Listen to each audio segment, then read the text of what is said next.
Familiares del perito de obras municipales exigen una investigación sobre su muerte en la cooperativa Valerio Estacio noroeste de la ciudad de Guayaquil. El cuerpo del perito apareció descuartizado y quemado junto a un compañero en la cajuela de un auto. Ellos presentaron audios y denuncian que vacunadores le exigían $50.000.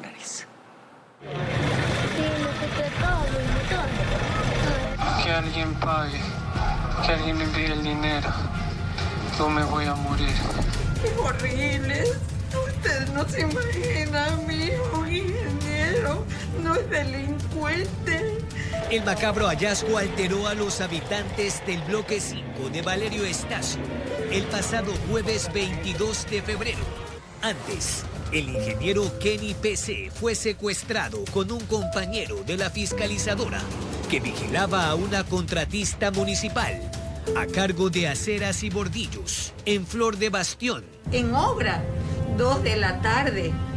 Y a mí me avisan, no ellos, sino otras personas, amigos, que estaba así. Afirman que las vacunas a las constructoras son un secreto a voces en el noroeste de Guayaquil. Informaron las amenazas, luego lo desaparecieron. Me piden $50.000 por una falla que hizo nuestro jefe Ricardo. Y él lo único que hizo fue informar a ciertas personas a las cuales parece que él era llegado para que ellos puedan huir. Vienen estos tipos y solo solicitan de quién está a cargo de la obra. Los trabajadores señalan a mi hermano, dicen que no puso resistencia y se fue y nunca más volvió. El día miércoles ya nos fuimos a ver el tema de los restos que estaban en criminalística y ya nos confirmaron que estaba ahí. Él es uno de los descuartizados y quemados. Lo que nosotros queremos es justicia. La defensa afirmó que todos serán convocados ante la fiscalía para demostrar la verdad. Al comienzo la empresa le niega lo ocurrido y luego termina reconociendo el hecho, como para decir que no es por las vacunas, sino que una retroexcavadora, semanas antes, ha roto una caleta y haya encontrado una fortuna de dinero, se habla de varios millones de dólares, que pertenecía a un grupo de delincuentes y que reclamaban la devolución de ese dinero. Espeluznantes asesinatos que deberán ser aclarados al margen de un delito que todavía tiene a la población con el corazón en la boca. Informó Jorge Escobar. Un adolescente de 14 años de edad fue detenido por la policía en Carcelén. Se trataría de uno de los antisociales que participó en un intento de secuestro en el que la víctima huyó tras lanzarse de la cajuela de un auto en movimiento. Como evidencias, se decomisó un arma y un cuchillo. Seguro usted ya vio este video. En días anteriores, un hombre fue secuestrado. Se lo estaban llevando, pero por fortuna logró abrir la cajuela y lanzarse del vehículo en movimiento. Huyó por su vida. ¿Qué pretendían hacerle? No se sabe. Eso se investiga. Pero ahora el panorama es mucho más claro, pues la policía detuvo a uno de los supuestos implicados en el ilícito. Se trata de un adolescente que en vez de estudiar, a estas actividades se estaba dedicando. Lo confirma la autoridad. Sí, es ecuatoriano, tiene 14 años de edad. Lo sorprendente es de que estos grupos delictivos utilizan a estos menores de edad para estas actividades ilícitas. Estaban operando bajo la misma modalidad, él y otro sujeto. Llamaron a un taxi a través de un aplicativo móvil en la Ofelia Norte de Quito para que los lleve a Carcelén. Quisieron entonces secuestrar al conductor, pero él logró pedir ayuda. En poder del sospechoso estaban estas evidencias.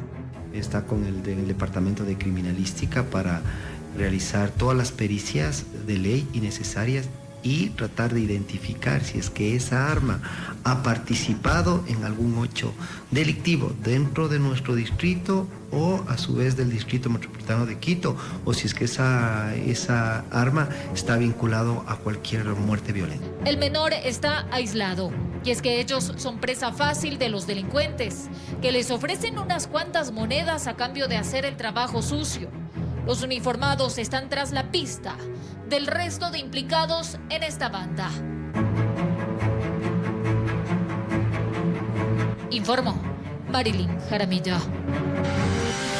Se desarrollan acciones y estrategias para la prevención del embarazo y otros riesgos psicosociales que afectan a niñas, niños y adolescentes de Quito. Los detalles más adelante.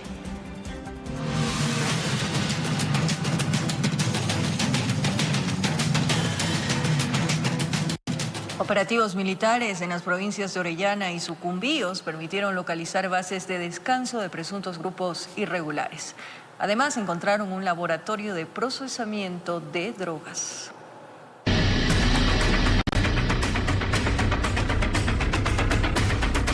En el sector de San José de Guayusa del cantón Joya de los Hachas, en base a trabajos de inteligencia, elementos de las Fuerzas Armadas localizaron una base de descanso que sería utilizada por miembros de un grupo ilegal armado que estaría relacionado con actividades de minería ilegal.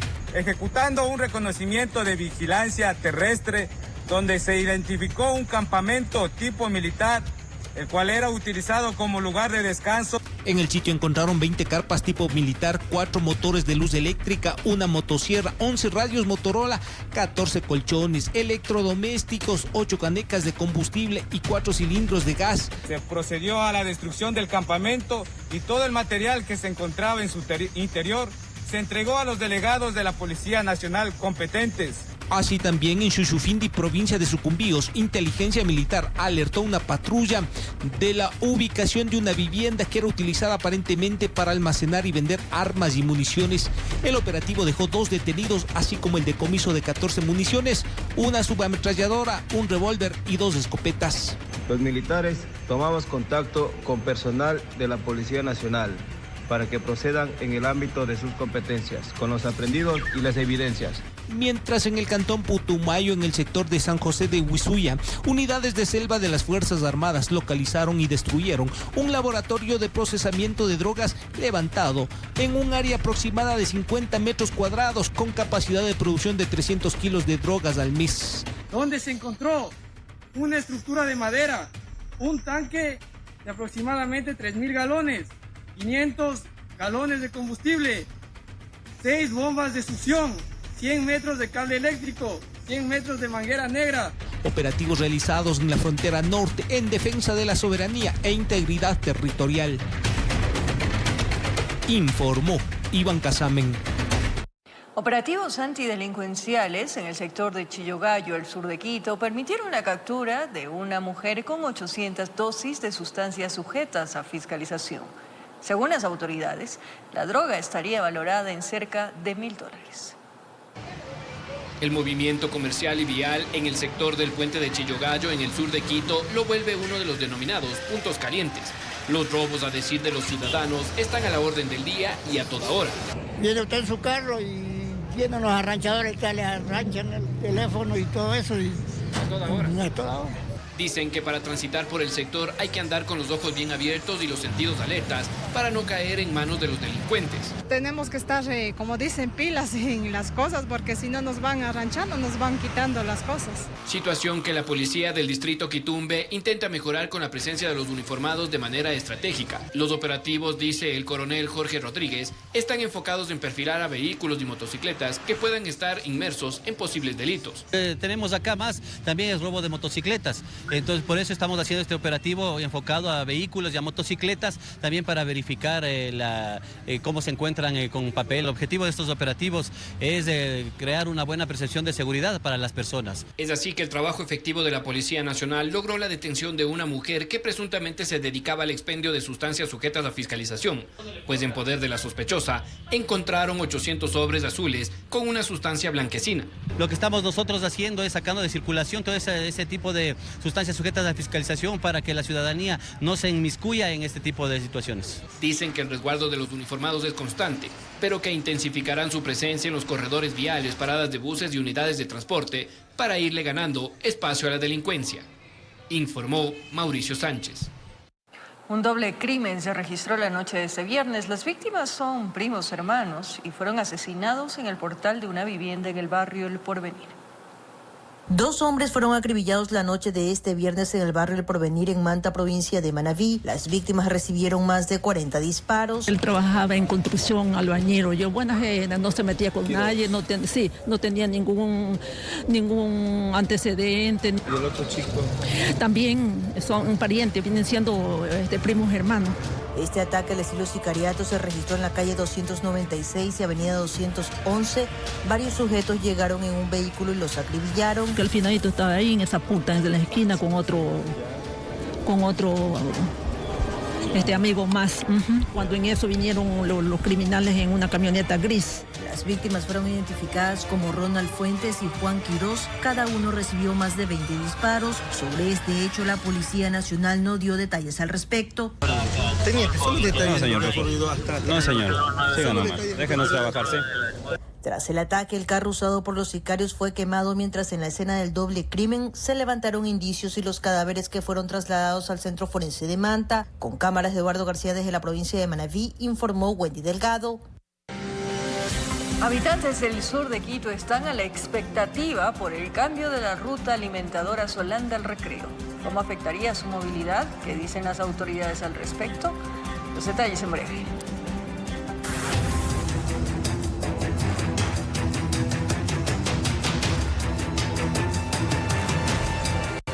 Un hombre fue secuestrado en la Magdalena, al sur de Quito. Cámaras de seguridad grabaron el trayecto de los vehículos en los que se movilizaban los zampones. Afortunadamente, la víctima logró escapar. La Magdalena, sur de Quito. Eran las 4:50 de la mañana y la cámara de seguridad grabó a las 2 camionetas. A bordo 5 ciudadanos quienes aprovecharon la solitaria calle para secuestrar a un hombre que estaba ingresando a su vivienda. Desde otro ángulo se ve la huida. Había un vecino que a las 5:30 había salido al terminal Quitumbe, me parece dejar a una persona. Y al momento que regresa, le secuestran. Y había estado con una persona de la tercera edad y el señor lo hacen bajar del carro. Sí, las alarmas, lo que nos despertó y salimos. Ya nos habíamos topado con la novedad, 2 camionetas doble cabina. Creo que son 2 grises. Nadie pudo hacer nada. Fuentes policiales nos confirmaron que el ciudadano fue abandonado por los zampones, quienes sí se llevaron su vehículo y unos $200 en efectivo. Tratamos de tomar contacto con la víctima, pero por su seguridad nos fue imposible conversar con él. Un trabajador de la zona explica que en esta semana ocurrieron 2 hechos similares. Él los vio. Y en verdad abrieron el taxi y parece que han matado a una persona que le tenían secuestrada. Vecinos hablan de la presencia de carros desconocidos que merodean en horario de toque de queda. Se escucha gente que grita, que pide auxilio. Se escuchó aquí gritos y habían asaltado a una chica, una moto, dos personas en una moto. Tienen miedo de salir a la calle. A las 8 de la noche ya se encierran en sus viviendas, pues temen por su integridad. Informó Marilyn Jaramillo. Un operativo entre inteligencia militar y elementos de la policía permitió la captura de un militar en servicio activo en el grado de sargento y de 2 en servicio pasivo, quienes fueron sorprendidos en el parqueadero de un restaurante en el centro norte de Quito. Al interior de su vehículo se encontraron más de $94.000 en efectivo, de los cuales 3.000 eran falsos. En este caso se maneja la hipótesis de que los uniformados están vinculados con una organización terrorista. Las Fuerzas Armadas, por su parte, expresó que rechaza todo acto vinculado a grupos irregulares y que continuarán trabajando en la depuración de la institución. Antisociales atacaron a guardias de un centro municipal destinado a personas con discapacidad en Durán, provincia del Guayas. El alcalde del cantón condenó el suceso. La tarde de este jueves 29 de febrero, personal del Centro Municipal del Cantón Durán, que atendía con normalidad a las personas con discapacidad que llegan por ayuda médica a participar de terapias físicas, lúdicas y educativas en estas instalaciones, fueron sorprendidos por la presencia de antisociales que protagonizaron un hecho violento. 2 individuos en moto, los cuales aprovecharon que la puerta se encontraba abierta en vista de que estaba ingresando personas que se atienden acá. Estos sujetos armados arremetieron contra los dos guardias, el guardia de la compañía de seguridad privada que está contratada por el municipio y los agentes metropolitanos. Los agentes del orden fueron golpeados en la cabeza y a uno de ellos le quitaron el arma de dotación. Tras la huida de los ladrones, los representantes de la empresa de seguridad colocaron la respectiva denuncia, permitiendo así que la Policía Nacional realice la investigación respectiva. Realmente no sabemos a ciencia cierta cuáles fueron el móvil, los motivos con lo que estos delincuentes llegaron y sustrajeron el arma al guardia. Por su parte, el alcalde de Durán, Luis Chonillo, condenó el atentado a través de su red social X. Informó Maite Morán. En el norte de Quito fueron recuperados 2 vehículos de alta gama reportados como robados. Al parecer, los delincuentes se percataron que tenían rastreo satelital y los abandonaron. Los 2 vehículos fueron robados de una vivienda en el sector de la Armeña, Valle de los Chillos. El propietario puso la denuncia y se activaron los protocolos. En esta oportunidad, la tecnología fue clave en la recuperación de los autos de alta gama. Estos vehículos, de acuerdo a la denuncia, fueron reportados como robados hace pocas horas, exactamente a las 18 horas del día 29. Agentes del grupo Linces G3 le seguían la pista. Una vez que se activó el rastreo satelital, sabían por dónde se movían y al parecer los delincuentes se dieron cuenta que estaban en peligro y prefirieron dejarlos abandonados. Al darse cuenta que no es fácil desactivar el rastreo satelital, le dejan abandonados y nosotros hacemos la recuperación inmediata. El uno fue localizado en el sector de Carcelén y el otro en Cotocollao. Les dejaron estacionados en una vía pública, ni las llaves se llevaron. Estiman que el valor de los 2 autos sobrepasaría los $100.000. Estamos articulados con las unidades de inteligencia, investigaciones y la actividad preventiva durante las 24 horas del día, en donde nosotros estamos dando resultados contundentes a la delincuencia. Hace una semana, en una casa que contaba con un enorme espacio ubicado en la avenida Giovanni Calles, el mismo grupo policial encontró 2 carros de alta gama robados. En ese caso hubo 4 detenidos y decomisaron cerca de 50 kilos de droga. El vehículo ingresó a este lugar y el grupo operativo en ese momento hizo el registro de las personas. Al ingresar al lugar nos pudimos percatar que en este lugar era un centro de almacenamiento. En una semana, 4 carros de alto valor económico fueron recuperados. En Quito informó Iván Casamen. En Guayaquil, miembros de la Policía Nacional estarían cubriendo gastos que no les corresponde, como tanquear a los patrulleros. De acuerdo a versiones, esto sería un escenario frecuente en el puerto principal. Conocen también como caballeros y damas de la paz, que se esfuerzan diariamente para defender a los ecuatorianos de grupos ahora llamados terroristas, que en sus filas también depuran constantemente a los malos elementos. Es la Policía Nacional que también sufre muchas necesidades y la ministra del Interior, Mónica Palencia, pone su esperanza en las políticas de gobierno para cubrir los requerimientos que encontraron en noviembre. Tenemos falta de liquidez, ustedes saben que afortunadamente vamos a tener ingresos, el pago de los impuestos con un beneficio al 150 para temas de seguridad. Al comandante general le consultamos sobre el tema de los patrulleros y motocicletas y el mantenimiento que corre por cuenta de los servidores policiales, y esta fue su respuesta. Había un inconveniente en la parte económica, que faltaba unos procesos, pero se ha logrado ya solucionar eso. El anterior gobierno prometió construir en pocos meses 20 cuarteles intermedios en diferentes provincias. Se señaló que estaban firmados los contratos, que también dieron un anticipo. Asimismo, que luego enviaron parte de los $150 millones en prevenciones por el fenómeno El Niño. Y no se puso ni una primera piedra.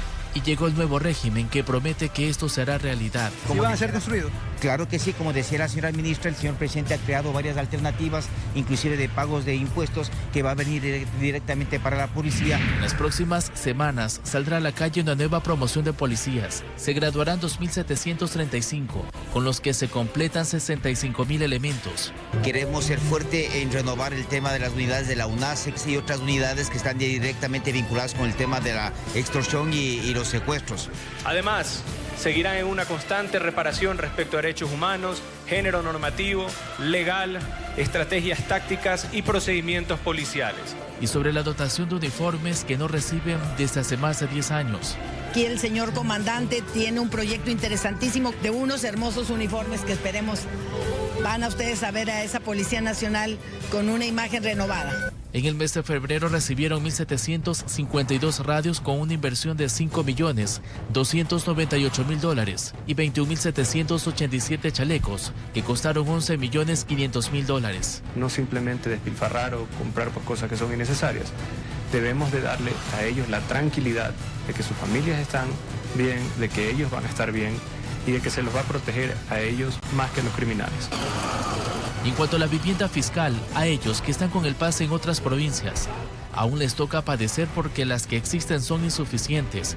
Las últimas que recibieron fue en el año 2017. Las pocas plazas o habitaciones ya están ocupadas o sobrepobladas. Hay habitaciones que viven 5 o 6 policías. Alquilan cuartos pequeños, alquilan viviendas, departamentos, de bastantes policías para así aminorar los costos. Es la institución que está en primera fila frente a la lucha contra grupos armados, que espera que este régimen que ya llega a los 100 días de gestión no siga la ruta de los que se fueron. Y estamos ya en los preparativos de los festejos. Va a haber festejos porque nos gusta festejar también. Informó Charlie Pisa. Al volver, se desarrollan acciones y estrategias para la prevención del embarazo y otros riesgos psicosociales que afectan a niñas, niños y adolescentes de Quito. Además, mañana concluye el plazo para que la aseguradora del metro presente su resolución sobre las decenas de casas afectadas en Solanda. ¿Qué decisiones se tomarán?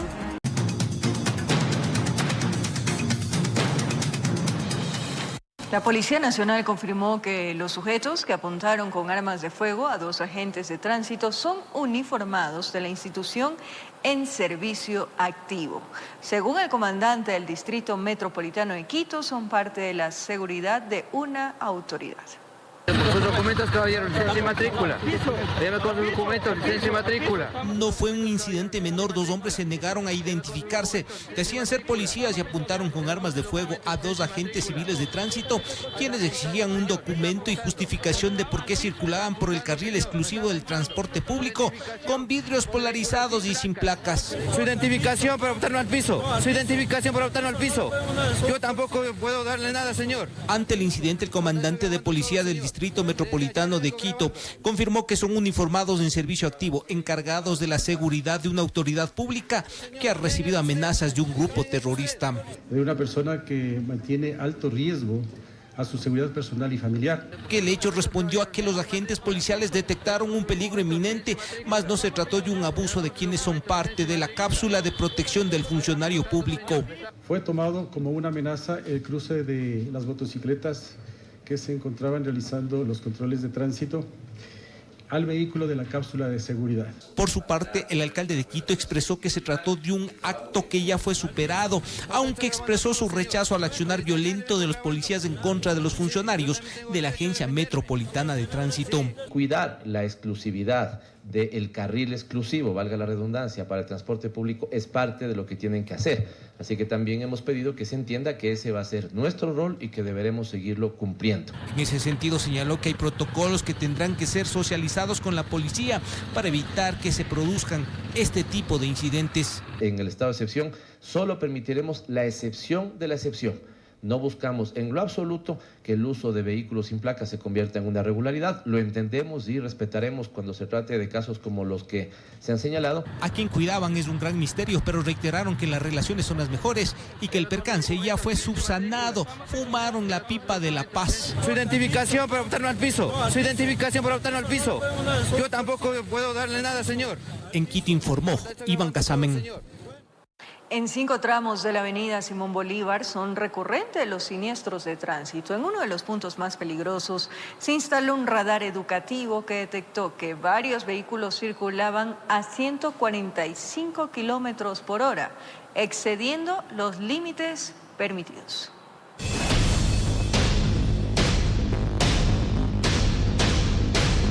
Es conocida como la vía urbana más peligrosa del país. Estamos hablando de la avenida Simón Bolívar de Quito.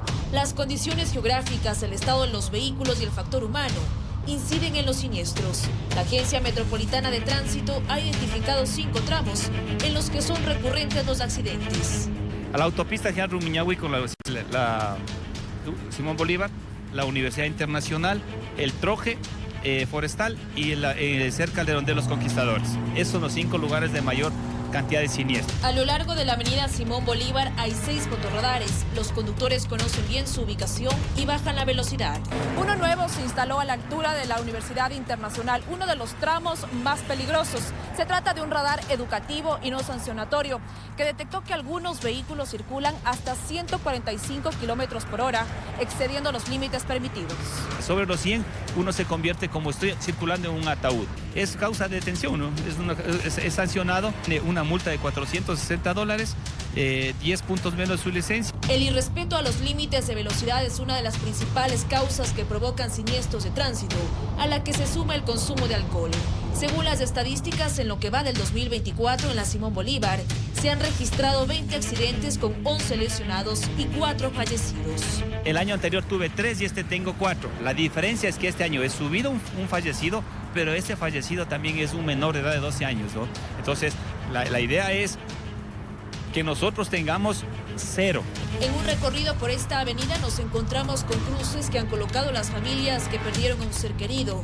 En varias zonas los ciudadanos cuentan sus experiencias. Aquí en esta parte nosotros hemos estado siempre ayudando a los vecinos, llamando al 911. En este caso sí que ha habido heridos, se les ha ayudado hasta cuando llegue la ambulancia. Sí, hay muchos accidentes en estas zonas, sí, muchos baches ahí también, sí, a veces no hay las luces.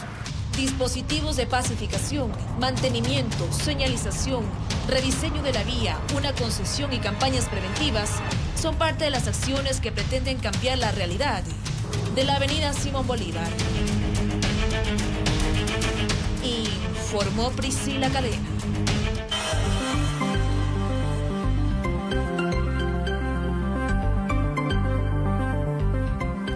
La modificación en el trayecto de la ruta alimentadora Solanda El Recreo quedó suspendida hasta que las autoridades efectúen un proceso de socialización con toda la comunidad.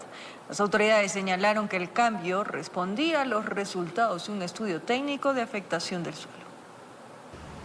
Para este 1 de marzo estaba previsto la implementación de un nuevo trayecto en la ruta alimentadora Solanda El Recreo, misma que a decir de los ciudadanos iba a dejar sin el servicio de transporte público a 2 sectores importantes del sur de Quito, Solanda y El Calzado. No solo somos los afectados nosotros, sino todas las partes, la parte del barrio nuevo también, que hay personas que también cogen ese carro. La propuesta, comentan las autoridades, respondió a un análisis técnico de vibraciones y hundimiento que los buses estarían generando en los barrios mencionados. El proceso del cambio de rutas se genera como propuesta alrededor de lo que nosotros estuvimos haciendo el tratamiento de las subsidencias en Solanda, en donde muchas veces en varias reuniones de trabajo se planteó que habían movimientos en las casas, por lo que pasaban los vehículos que siendo un tanto pesados, le movían a la casa.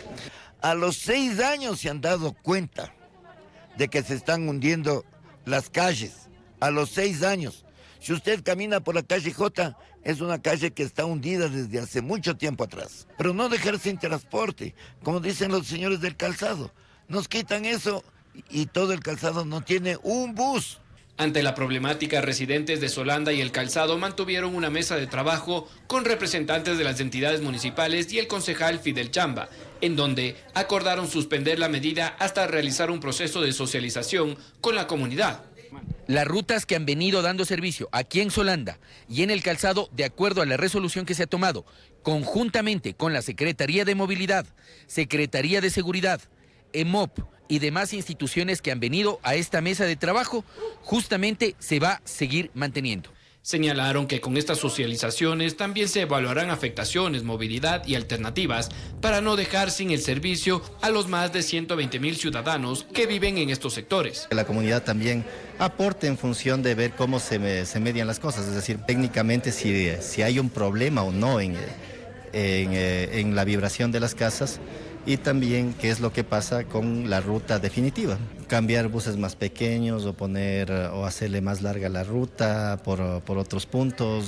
Mientras tanto, el compromiso de las autoridades fue que la ruta alimentadora Recreo Solanda mantenga su recorrido normal, con los mismos intervalos, números de unidades y horarios habituales.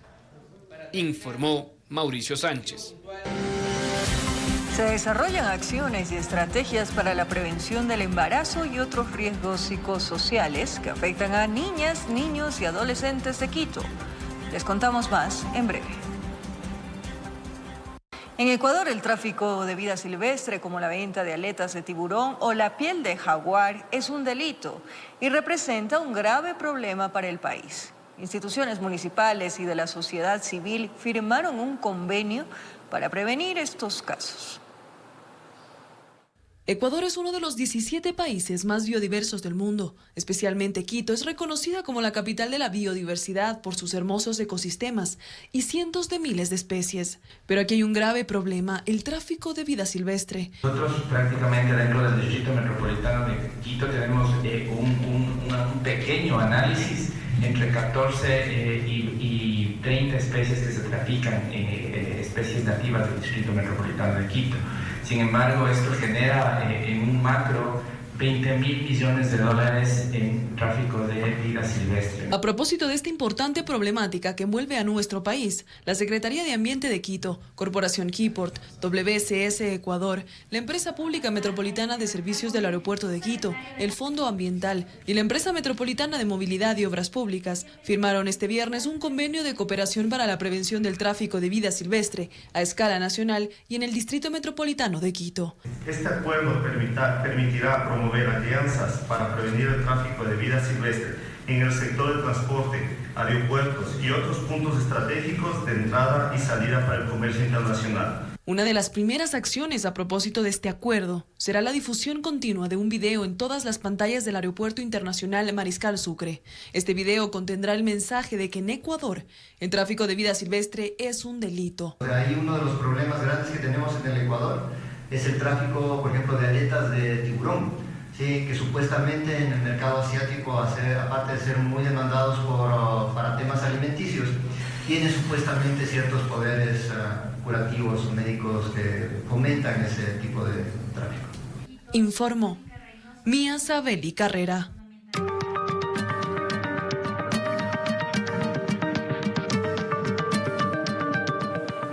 Ecuador registra un incremento considerable de casos de dengue. Hay 6 víctimas mortales en el país, donde consta un bebé de 11 meses. La mayor cantidad de enfermos se concentran en 6 provincias. Ecuador registra un repunte de casos de dengue provocado por el mosquito Aedes aegypti, portador de la enfermedad. Según el Ministerio de Salud Pública, en lo que va del año se contabilizan 6.700. Fernando es uno de ellos. 5 miembros de su familia presentaron los síntomas. O la fiebre, el dolor del cuerpo, el malestar, la falta de apetito, iba en aumento todos esos días. Acudieron a un hospital donde les confirmaron la existencia del virus y creen saber el origen. Que había lugares de los vecinos en donde el agua se quedaba, por ejemplo en llantas, en botellas, en contenedores. Y es precisamente en el agua estancada que el mosquito hace su hogar para poder reproducirse. Desde la cartera de Estado explican que la mayor cantidad de casos se registran en Santo Domingo de los Áchilas, con 1.164 enfermos. Manabí, 1.027. Los Ríos, 857. Guayas, 472. Napo, 443 y Morona, Santiago, con 419. Esto es aproximadamente 3 veces más de lo que hemos identificado de casos de dengue del año pasado. De ellos, 979 enfermos han presentado signos de alarma, donde constan pacientes con hemorragia, Se contabilizan 6 víctimas mortales en el país, 2 adultos y 4 menores. Un lactante menor de 11 meses. La Organización Panamericana de la Salud emitió una alerta epidemiológica por el aumento de casos de dengue en la región de las Américas. Se pide a los ciudadanos estar atentos ante los síntomas, no automedicarse y buscar de inmediato atención médica. El gobierno trabaja en Mingas en conjunto con los GATS para las fumigaciones. Informó Marilyn Jaramillo. Comunidades rurales de Babahoyo llevan varias semanas aisladas por el desbordamiento de varios afluentes. Piden ayuda de las autoridades. Así está la situación en el recinto El Aromo y otras comunidades rurales en la parroquia Pimocha en Babahoyo, que se han visto afectadas por los desbordamientos de varios afluentes, causando malestar entre sus habitantes que piden atención a las autoridades, pues esta realidad lleva varias semanas y no son atendidos. Y la Junta Parroquial, que se le ha pedido que venga a hacer unas inspecciones, pero hasta la vez aparece nadie. Permanecen aislados porque los caminos vecinales están anegados, así que deben utilizar canoas para movilizarse. Además, viven con el miedo que el invierno les cause más daño. Terrible, porque aquí todas las casas que cogen agua, los animales, no tenemos a dónde ponerlos y es una lucha grande aquí en invierno.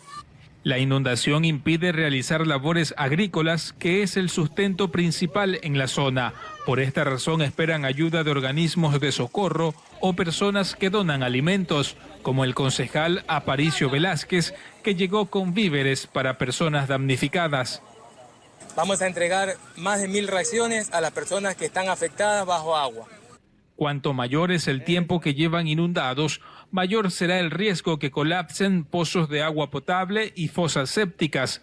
Esta situación podría desencadenar problemas sanitarios que afectarían la salud de los moradores en estos recintos, informó Martín Soto.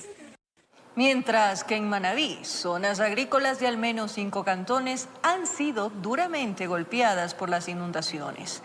Santa Ana, Chone, Otosagua registran pérdidas millonarias en hectáreas de cultivos y producción acuícola.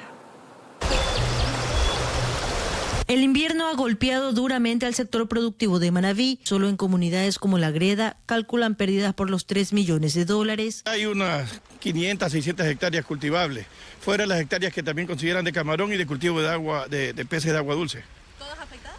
Todas 100% afectadas porque el agua sobrepasó los niveles naturales, por decirlo así. En la parroquia San Antonio de Chone, uno de los cultivos más afectados ha sido el plátano, producción que ya no se puede recuperar. Aquí hay como unas 40 y 50 hectáreas con lo que está del lado allá del río. ¿No se rescata? No, ya esto se pudre aquí, porque esto es muy blando aquí. Los habitantes de este sector agrícola aseguran que advirtieron en el 2023 sobre las posibles afectaciones. Anduvimos pidiéndole a las autoridades que nos ayudaran con estos muros, anduvimos desde el mes de octubre, que nos vinieran a arreglar estos muros, se hicieron de oídos sordos y nunca aparecieron. Esto mientras que en Tosagua son unas 1.000 hectáreas en la zona del valle del río Carrizal las que han sido inundadas. En estas 2 semanas de fuertes lluvias e inundaciones, el cantón ubicado en el centro de Manabí ha perdido cerca de $6 millones. Tenemos pérdidas en el sector agrícola, prácticamente las 24 comunidades han sido afectadas en las inundaciones, son hectáreas y hectáreas. Estamos todavía trabajando con esa información de levantamiento. En cantones como Santa Ana, Rocafuerte, Flavio Alfaro y otros, aún hay áreas que están inundadas. Esto mientras que esta semana el MAC entregó en Manabí cerca de $40.000 en indemnizaciones por pérdidas de cultivos. De esa forma se pueda, los productores que perdieron puedan hacer algo con ese dinero y puedan en algo apalear. Con cámaras de Eduardo García desde la provincia de Manabí, informó Wendy Delgado. Al volver, mañana concluye el plazo para que la aseguradora del metro presente su resolución sobre las decenas de casas afectadas en Solanda. ¿Qué decisiones se tomarán? Les contamos al regresar aquí en Emisión Estelar de TVC Noticias. Será este sábado que la aseguradora del Metro de Quito cumple el plazo de 30 días para emitir su informe por las afectaciones a las viviendas de Solanda. Desde la alcaldía esperan que lo solicitado llegue dentro de los plazos. O sea, seguimos en el mismo reporte, ¿no? Están analizando, mañana tendremos la respuesta definitiva, esperemos que sea positiva. Son no menos de 300 viviendas las que han constatado las autoridades municipales que se encuentran hundidas y que podría ser producto de la construcción del subterráneo. De ahí la importancia de la entrega del informe, eso antes, según dijo el burgomaestre, de avanzar hacia otras instancias. Si no, yo les he dicho que nos corresponderá a nosotros también seguir la ruta jurídica y eso seguramente será ya notificarle a la Superintendencia de Compañías y Seguros. La póliza de afectación a terceros tiene un valor de $50 millones, los cuales, según la autoridad, serán distribuidos siempre y cuando se realice una evaluación situacional de la zona de impacto. Debemos también tener cuidado con cumplir la normativa, quítele nombre, pero cuando tenemos una zona cuyo tipo de suelo es un suelo con algunas particularidades, también hay que cumplir la norma, porque si no nosotros mismos, me invento, si yo tengo el suelo donde está mi casa y aguanta solamente 2 pisos y si hago 4, ya también pasa a ser un poco mi responsabilidad. Esto mientras los vecinos afectados están pendientes de la elaboración de un plan de remediación integral que compense los daños sufridos en sus patrimonios. Informó Javier Rosero. Suiza y Estados Unidos impusieron multas millonarias a la multinacional Gumbor por sobornar a funcionarios ecuatorianos de Petroecuador. Los detalles en la siguiente nota. La Fiscalía General del Estado informó que la empresa Gumbor, una comercializadora de productos básicos con sede en Suiza, se declaró culpable en Estados Unidos por efectuar actividades corruptas en el extranjero. Gumbor habría pagado sobornos a funcionarios del gobierno ecuatoriano entre los años 2012 y 2020 con el objetivo de conseguir contratos con Petroecuador. Por esto, la multinacional deberá pagar una multa de $374 millones y perderá $287 millones por ganancias obtenidas de manera ilícita. Ecuador y Suiza deberán recibir una cuarta parte de la multa penal que deberá pagar Gumbor para las investigaciones que deben realizar ambas naciones para combatir la corrupción. Esta condena se da en el contexto de la causa en la que fue sentenciado también en Estados Unidos Nilsen Arias, exgerente de Comercio Exterior de Petroecuador. En el país son varios los exfuncionarios de Petroecuador que enfrentan un proceso penal por el delito de cohecho, en el caso que se ha denominado Alianza. En manos de la Procuraduría General del Estado está la recuperación de dichos fondos. El plazo para ello es de 1 año, informó Valeria Navarro. Se desarrollan acciones y estrategias para la prevención del embarazo y otros riesgos psicosociales que afectan a niñas, niños y adolescentes de Quito. Los detalles en breve.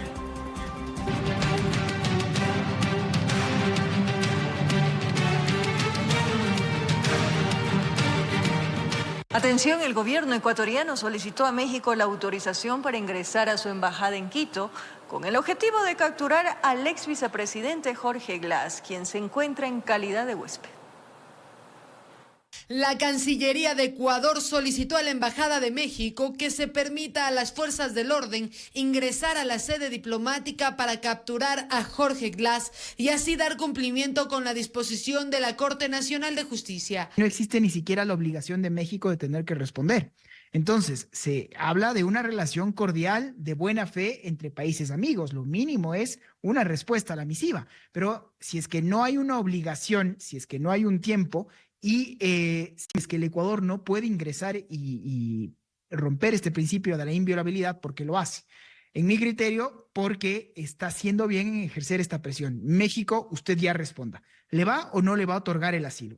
Esto debido a que el pasado 5 de enero el juez de garantías penales Luis Rivera ordenara su captura por el presunto delito de peculado en la reconstrucción de Manabí. Además, se reitera que otorgar el asilo diplomático al ex vicepresidente de la República, Jorge Glass, no sería lícito, amparándose en la Convención de Naciones Unidas de Lucha contra la Corrupción. El presidente Noboa ya fue claro, Si usted se le ocurre otorgarle el asilo, yo le adelanto, no le voy a entregar el salvoconducto. Mal podría yo dar un salvoconducto a una persona que ha sido condenada y procesada por delincuencia común. El correísmo, a través de un comunicado, rechazó que el gobierno ecuatoriano intente violentar normas de derecho internacional, alegando que Glass se encuentra en calidad de huésped y peticionario de asilo político. Todo esto ocurre a 3 meses de que México tenga una nueva elección presidencial. Yo creo que este es una piedra muy difícil, porque es muy difícil darle un asilo a una persona que ha sido condenada y sentenciada por corrupción y sobre todo con todo el pasado que ha tenido el señor Glass y venderlo políticamente en México, y más en un año electoral. Al no tener México la responsabilidad de dar una respuesta a Ecuador, Jorge Glass podría pasar varios años en calidad de huésped en la Embajada de Quito, informó Valeria Navarro. El presidente de la República, Daniel Noboa, expuso los logros de sus primeros 100 días de gestión ante inversores de Wall Street en Nueva York. El presidente de la República, Daniel Noboa, junto con la canciller Gabriela Sommerfeld y el ministro de Economía, Juan Carlos Vega, se reunieron en Nueva York con inversores de Wall Street para hablar sobre los avances del gobierno ecuatoriano. Recibimos un país con 4.6 billones en cuentas por pagar. Para simplificar, hemos logrado manejar esto internamente con los gobiernos locales, reduciendo estas cifras significativamente, estabilizando nuestro flujo de ingresos fiscales. La intención de esta reunión fue indicar a los inversionistas estadounidenses la situación en la que se encuentra el Ecuador, y por ello se resaltaron los avances tanto en empleo, ratificándose que se han generado 50,000 puestos de trabajo, y en cuanto a seguridad se indicó que se cuenta con una nueva dinámica. Nuestros números han mejorado dramáticamente en términos de homicidios diarios, en el número de heridos de bala en hospitales, también en el caso de vacunas, que son medios de extorsión.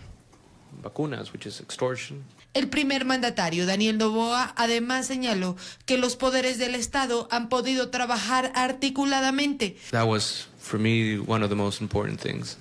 Eso para mí fue una de las cosas más importantes. Tuvimos apoyo unánime por primera vez en la historia de los 3 poderes del Estado. Como dije, tenemos el control del 20% de la Asamblea. No controlamos las Cortes para nada. Somos un proyecto político nuevo y por eso recibimos este apoyo. Resaltó que este jueves la Corte Constitucional declarara que el estado de excepción decretado en todo el territorio nacional y en los centros de privación de la libertad por 60 días desde el 8 de enero es constitucional, informó Valeria Navarro.